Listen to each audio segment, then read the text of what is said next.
So, good afternoon, and first I would like to apologize for having to leave you in a moment, not being able to listen to your comments and to the debate. Now, on shadow banking, first of all, I had the honor to be rapporteur for the Parliament on our initiative report that we adopted just last year. Obviously, the question is not, is shadow banking bad or is it good? Shadow banking is about many different things, many different entities, many different instruments that can have positive effects, but can also have negative effects on the real economy. So the question is there enough transparency? Are regulators able to intervene if there are problems? And what are the, let's say, the negatives, the problems with it, and the links with the traditional banking sector, especially in periods of stress or problems. So that is what it is about, and there is no single regulation or something that you can imagine to cope with all of these issues, and therefore we need different instruments, different types of regulation, out of which the regulation on money market funds is only one. And as you know, money market funds are still considered as being part of the shadow banking sector, although we all know that it's a specific type of products that is important for the economy. Nobody wants to get rid of money market funds as such. They are important as short-term finances for financial institutions, but also for the real economy in general. As you might know, almost 38% of short-term funding in the banking sector is funded through the money market funds, and they have in Europe around 1,000 billion euros of assets under management. But we need to avoid that problems occur. We need to create a framework, a level playing field for the funds, make them more transparent, run resilient, create better protection for investors and society as a whole. And that's why the regulation proposed by the Commission is considered as being a good basis to work on. And that's what we did the last couple of months with the colleagues in the Parliament. And we're waiting for the position of the Council in order to negotiate the final deal on this. What should be done? Obviously, we need to look at a number of requirements: liquidity requirements, diversification requirements. And I come back to that issue on the CNAVs. We have the VNAVs, the CNAVs. I guess most of you know the difference, but in the perception of regulators and central bankers, and also myself, there is clearly a distinction in when we do a risk assessment between both of them, and therefore we need to address them in a different way. Other issues that needs to be looked at is the link maybe with tax paradises and others. But where are we now in the legislative process? Actually, I made my report already in November. This has been discussed, and more than 400 amendments have been tabled. And now, in recent weeks, we try to come together in order to have a position of the Parliament, which should be voted in February in the Econ Committee, and if everything goes well, in the plenary in April. We already succeeded in making compromises on a quite substantial number of issues.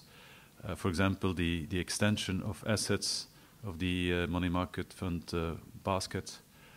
For example, we would allow them to invest also in repo, but under certain conditions, which are detailed in the proposal I made. We delete the prohibition to ask for external rating by a money market fund. We looked into the internal rating issue more in detail because we think that the Commission was maybe too detailed on this in the proposal. We agree on the stress tests and how this should be organized and what would be the consequences of this. We also agree on the role of EBA and EMSA. So that's not so controversial. The most controversial issue is what to do with CNAVs. And there we have a different opinion. And you know that both in the US and in Europe, there is a debate going on how to address CNAVs. As you know, the CNAVs are funds that for the investors show always the same value. Every share is considered to be €1 or $1, but we all know that the underlying assets may the value of these underlying assets may change over time, although they are invested in very safe bonds or whatever. There is a lack of transparency, and regulators consider it to be also a risk for us. And the Commission proposed to create a buffer. Now the industry is not happy with this because a buffer costs money, and it would cost about 3%. It would be the buffer of 3% of the assets. And especially when the interest rates are low, this adds up, and obviously it's substantial. But it's a way to be sure that let's say the difference between the real value and the estimated value would be bridged somehow, thanks to this buffer. Now, others say we should just get rid of the CNAVs.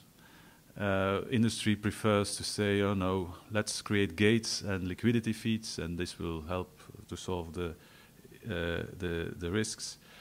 Now, my proposal is the following: is to say, okay, I think the proposal on gates is interesting. This is, in any case, something we need to look at, and EMSA should come up with, let's say, more detailed guidelines on how this gate could work and when it would be triggered and so on, so that at some point in stress situations, the gate would be closed and no run would be possible. Okay, that's fine.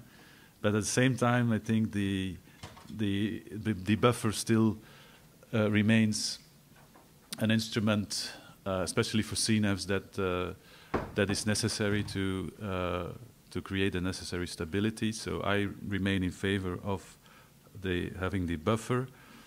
And in my opinion, but it's not sure that will have a majority for that, I think at the end of the day, in a number of years, and we can discuss whether it should be in 5 years or in 10 years or in 15 years, actually we should find other ways to cope with the, let's say, with the request of investors, and ban the CNAV, make a switch to VNAVs, and make it transparent for everybody. So that's where we are, especially on the way CNAV should be tackled. Clearly there is no consensus, and we are continuing the discussion, and we'll probably have to vote on these issues and then see what the majority will be in the Parliament and in the Council. So that's a state of play on the money market funds. Thank you for that.